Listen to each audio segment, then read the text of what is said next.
A partir de ese momento ella no puede moverse, no puede entender el alemán. ¿Qué pasó? ¿Qué pasó? ¿Qué opinan que pasó? Acá adentro, ¿no? En su inconsciente. ¿Qué estaba sucediendo? ¿Quieren decir algo? Hipótesis. A lo mejor quiso bloquear una emoción. Pues sí, quiso bloquear una emoción, un pensamiento, ¿no? Sí. Bien. ¿Qué más? La culpa está dormida y dormida. Muy bien, una culpa. La culpa es la clave, ¿sí? Muy bien. ¿Qué más? Ay, si no fueran ingenieros, sí, hay una culpa ahí. Ella se castiga, ¿sí? Ella se castiga porque en un momento dado deseó la muerte de su papá. Calaverita, ¿sí? Pero además hay otro símbolo ahí, que es la serpiente negra. La serpiente negra no existía, ¿están de acuerdo?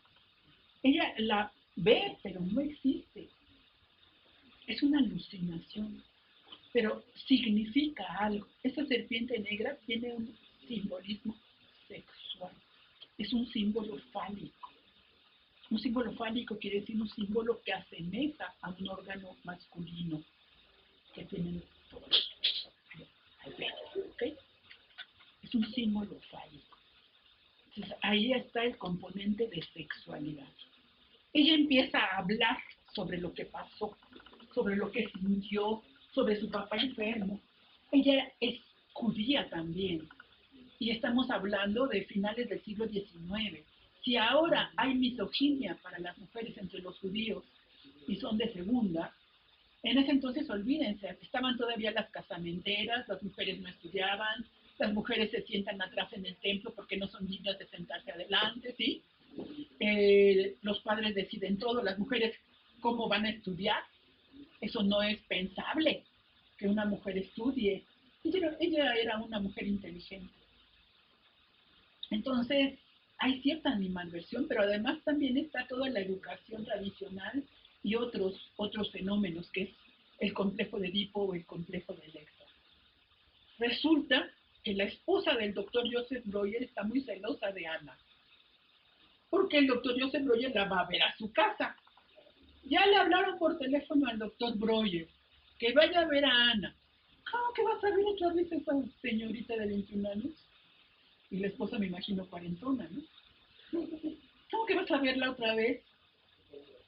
Sí, qué casualidad, pero es que ella no puede salir porque tiene agorafobia, le da miedo salir.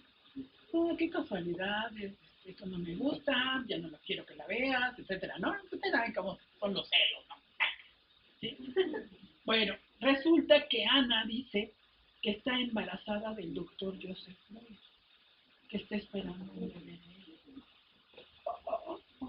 Y no es tal, el doctor Joseph Breuer jamás la quiere. Entonces el doctor Joseph Breuer no sabe qué está pasando. Es el primer caso conocido en la historia médica de un embarazo histérico. Ella cree que está embarazada del doctor Joseph Breuer, pero no. El doctor Joseph Breuer está representando a su papá.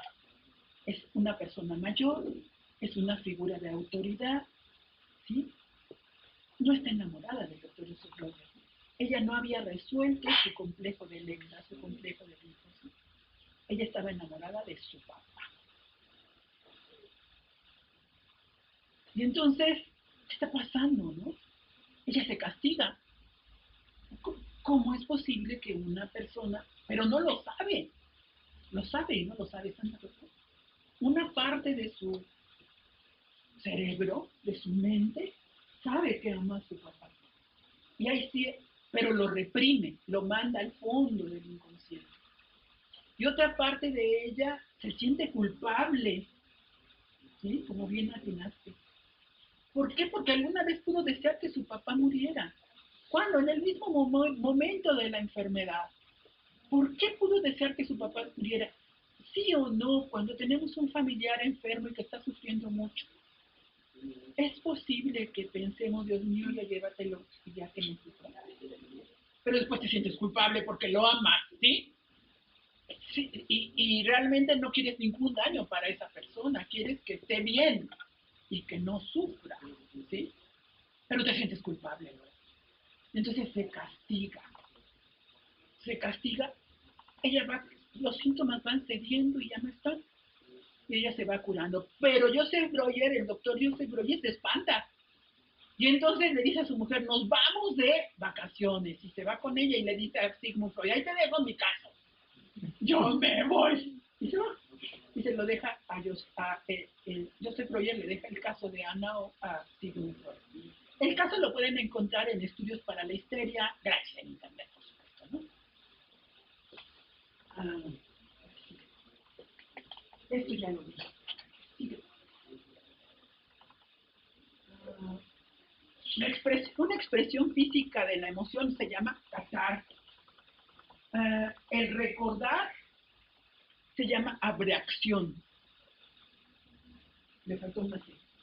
Y como resultado de esto, Freud conceptualiza el inconsciente. Dice, tenemos una realidad en nuestra mente de la que no sabíamos. O sea, otros habían hablado de inconsciente, pero no lo habían formalizado. En los celos de la esposa, ese ya lo dije. Bueno, ¿por qué se da esto? Por un fenómeno que se llama transferencia. Ella proyecta las emociones y los sentimientos que tiene hacia su papá, hacia otra figura que tenga ciertos rasgos parecidos. Persona mayor, con autoridad, inteligente, ¿sí? Y se enamora del doctor Breuer. El doctor Breuer volaba e iba a atenderla cuando ella le decía, me siento mal, doctor, ¿no? Y ahí iba el doctor, ahí estaba. Entonces realmente no estaba enamorada del doctor Joseph Breuer. Solamente había sucedido una proyección, una transferencia. Es lo que pasa cuando una persona que tiene 20 años se enamora de una que tiene 50, ¿no? O 40 y tantos. Entonces, ¿qué pasa? Puede ser tu papá, pero si ya tiene 50 y tantos, podría ser tu abuelito, ¿no? No, pues es que yo lo amo. Realmente algo hay ahí raro, ¿no? Algo ahí raro. Hay alguna cosa que no se ha resuelto del pasado. Probablemente un complejo de Electro, un complejo de Edipo, no resuelto. Entonces Freud dice, ¿qué cosa es el inconsciente? Pues el inconsciente existe. Hace poco vi una revista en Sanborns y y no la compré y me arrepentí, espero que todavía esté, voy a regresar, que están hablando de dónde se localiza el inconsciente y la conciencia, en el cerebro, ¿no? Pero bueno, no la compré. Freud dice, entre comillas porque son palabras textuales de Sigmund Freud, es una región real de la mente que existe, que está ahí, mucho más grande que la conciencia y dueña de vida propia. Funciona diferente a como funcionamos nosotros. Tiene otra lógica, diferente a la nuestra. Esto es comprensible si vemos que en el mecanismo de evolución del ser humano tenemos 3 cerebros. Véanlo en internet, los 3 cerebros del ser humano. El cerebro reptiliano, el cerebro medio y el cerebro racional, lo actual, ¿sí? Y ahí coexisten. Tenemos estructuras aquí dentro, en el cerebro, que evidencian la evolución del ser humano. La teoría de Darwin, ¿sí? Entonces tenemos una parte primitiva que está ahí, que existe y que tiene un sustrato físico, anatómico. Dice Freud, el inconsciente es un reino particular de la mente con sus propios impulsos ansiosos, porque funciona de otra manera, de una manera primitiva. Su modo particular de expresión se manifiesta diferente y sus peculiares mecanismos mentales que no actúan en ninguna otra parte. Es como la geometría, ¿no? La geometría que conocemos es la euclidiana, pero ustedes han oído hablar de la geometría riemanniana, ¿no? Que funciona diferente, otras reglas, así, son otras reglas. El inconsciente, ¿cómo se manifiesta? A través de los sueños. Los sueños tienen 2 componentes. Uno es el contenido manifiesto, lo que soñamos, tal como lo soñamos, como lo describimos. y otro es el contenido latente, que es lo que significa lo que soñamos. El inconsciente de alguna manera está constituido por los primeros años de vida que no teníamos lenguaje, únicamente por emociones, se llaman pictogramas. Ese nombre se lo puso una psicoanalista médica que se llama Piero Olañé. Pedra, así se llama, ¿no? Piera francesita. Que al principio no tenemos palabras, entonces lo que recordamos son sensaciones, imágenes, sonidos, ¿no? Emociones, nada más. Pero en cuanto empezamos a tener el uso de la palabra, vamos guardando el sonido de la palabra y que se llama imagen acústica. Ahí nos podríamos confundir, pero es onda de los lingüistas, ¿no? Imagen acústica es el sonido, cómo suena la palabra, y también la imagen gráfica, ¿no? Y lo vamos grabando, por ejemplo, la palabra árbol. Si tenemos un sonido para la palabra árbol, ¿sí? Una imagen acústica, un sonido, y tenemos también una representación de la palabra árbol por una imagen de un árbol, ¿sí? Ahora, piensen por favor en un árbol. A lo mejor alguien piensa en un manzano con frutitas, otro en un pino maravilloso, otro en una araucaria, otro, no sé. Cada uno de nosotros va a pensar en su árbol, ¿sí? Un árbol diferente. Y ese árbol está conectado con múltiples recuerdos de nuestra vida, ¿no? Ese árbol nos puede traer la remembranza de una escena del pasado, cuando andábamos por ahí en una materia, ¿sí? Que es único para nosotros. Único. Entonces resulta que el inconsciente tiene mucha relación con las palabras, ¿no? Entonces, se manifiesta el inconsciente a través de los sueños, de las fantasías, de los lapsus, cuando decimos una cosa por otra. Ay, no, yo no quise decir eso, ya lo dijimos, ¿no? Ya nos descubrimos, sí lo dijimos. Aunque, ¿qué dije? ¿Qué barbaridad, no? Es un lapsus. Y la comunicación no verbal. También en la comunicación no verbal, ustedes saben ahora, después de ese programa tan bueno que desafortunadamente ya no siguió con otra temporada, que es Lie to Me, que lo encuentran en Netflix. Toda tu gesticulación, la manera como mueves los músculos de la cara, tu postura corporal, cómo ves a la gente, está diciendo mucho de lo que estás pensando realmente, aunque no te des cuenta, ¿sí? Si quieren, vean cuando menos el primer programa de Lie to Me, ¿ok? ¿Cómo se manifiesta también el inconsciente a través de la transferencia? Que es lo que tuvo Ana con el doctor Joseph Breuer, pero que realmente no lo sentía por el doctor Joseph Breuer, sino por su papá. Es hedonista. ¿Qué quiere decir hedonista? Hedonismo es un término de los epicúreos, esos filósofos griegos que decían que el fin último del ser humano es la búsqueda del placer. Entonces, hedonismo es buscar el placer. Esto está bien, ¿no? Es muy primitivo, como que no se pone a pensar, ay, es bueno, es malo, es conveniente, no es conveniente. Yo quiero disfrutar y punto, ¿de acuerdo? En el inconsciente está toda la memoria de nuestra vida. Olvidamos en el consciente, pero el inconsciente no olvida. Ahí se van grabando todos nuestros recuerdos. Es como un disco duro no formateado. Se van guardando los archivos de nuestra vida. Y de repente, en un momento dado, aquí y ahora, podemos volver a sentir aquello que sentimos cuando teníamos 12 años y algo pasó. Y me siento triste o se me sale una lagrimita o cosas así, ¿no? Porque vuelvo a vivir escenas del pasado, como si ese archivo se volviera ejecutable, ¿sí? Es una representación clásica del inconsciente. Lo que está arriba del nivel del mar es el consciente. Lo que toca en la orilla del mar, la superficie del mar, es el preconsciente. Y todo lo de abajo es el inconsciente. que es mucho más grande que el consciente, muchísimo más grande.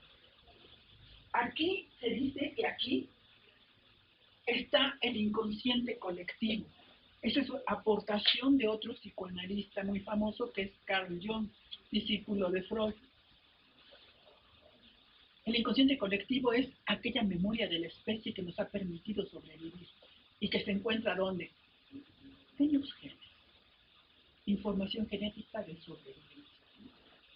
O sea, ahí están también ciertos recuerdos de la especie. Como de, qué padrísimo, es emocionante.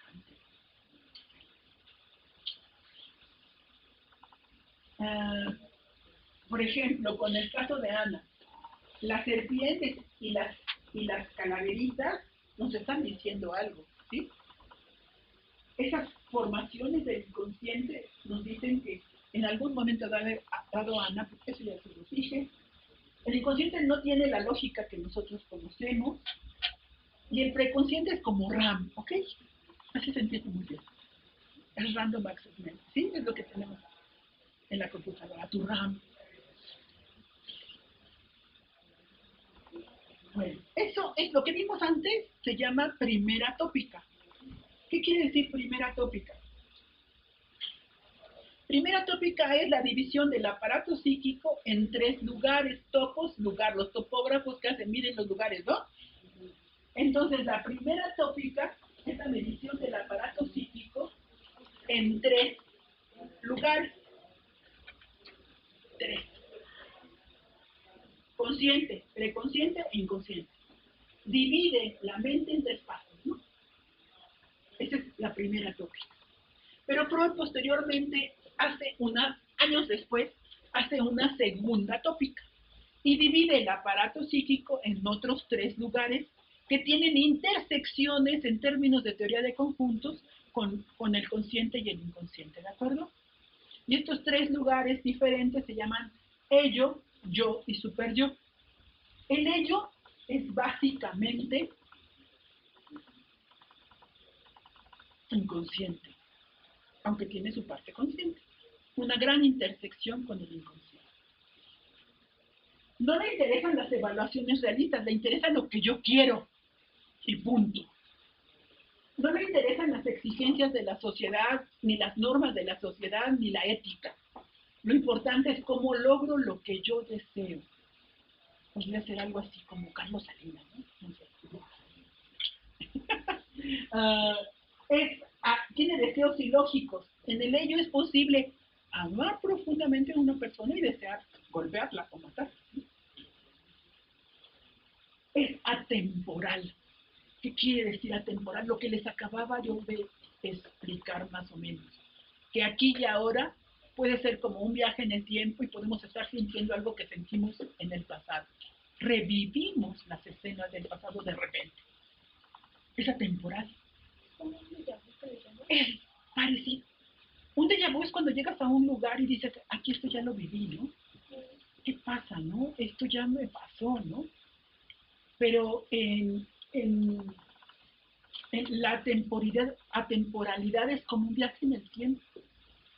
Algo te impactó mucho cuando eras pequeño, a los 7 años. Fue una escena muy fuerte, hubo un accidente, ¿no? Y te pegó mucho y no lo resolviste. Ese duelo no fue tratado, no fue resuelto, entonces se queda ahí grabado. Y de repente puede ser que te den miedo las alturas porque fue un accidente en una montaña, ¿sí? O que te quede algo, un resabio, restos. Uh-huh. El ello nunca renuncia a lo que sea porque es primitivo. Quiero y punto.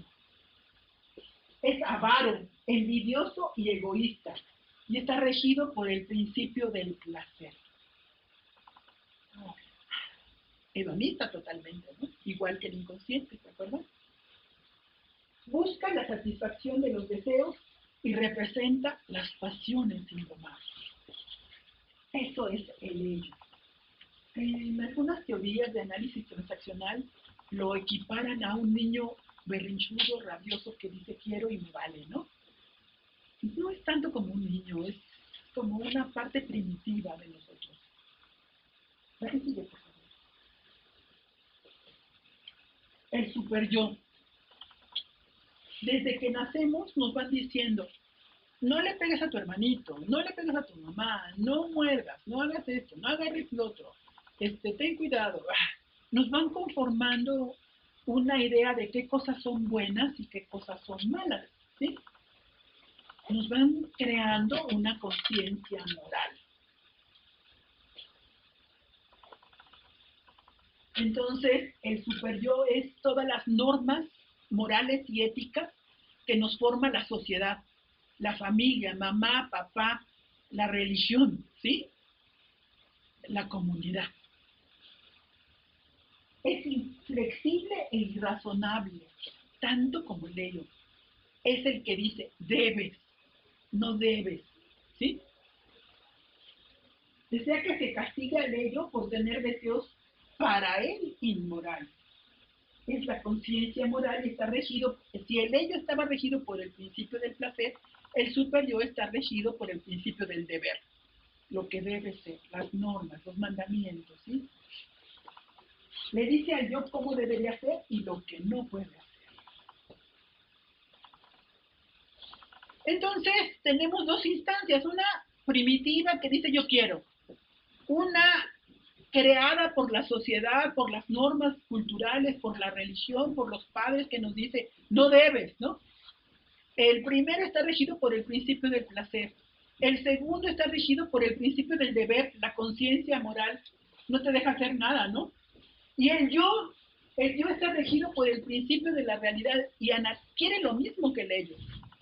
Pero entonces analiza la realidad y dice, en este momento no, más adelante sí. Es el que ayuda al ello analizando la realidad para tomar una decisión. Tiene compromiso con el mundo exterior y está relacionado con el ello. Quiere lo mismo que el ello. Desea obtener las mismas cosas, representa la razón y el buen sentido. Pero sirve a tres amos, al ello con sus deseos indomables, a la realidad externa con sus condiciones, a las normas sociales y al super yo. Está regido por el principio de realidad. Entonces hay una rama de psicoanalistas que se llama psicología del yo, que tratan de volver al yo muy fuerte, que sepa analizar la realidad y tomar decisiones para lograr lo que quiere dentro de las normas de la sociedad, ¿no? Sin recibir ninguna reconvención o castigo, que te dice, tú quieres esto, pues puedes lograrlo, ¿no? ¿Sí?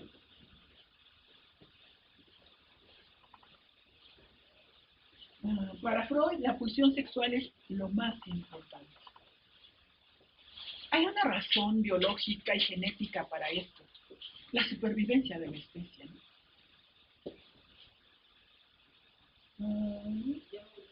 Para Freud, cuando una persona no puede satisfacer adecuadamente sus necesidades sexuales, esto deviene en una neurosis, en un problema psicológico. Y yo creo que aquí le dejamos, ¿sí? Aquí le dejamos.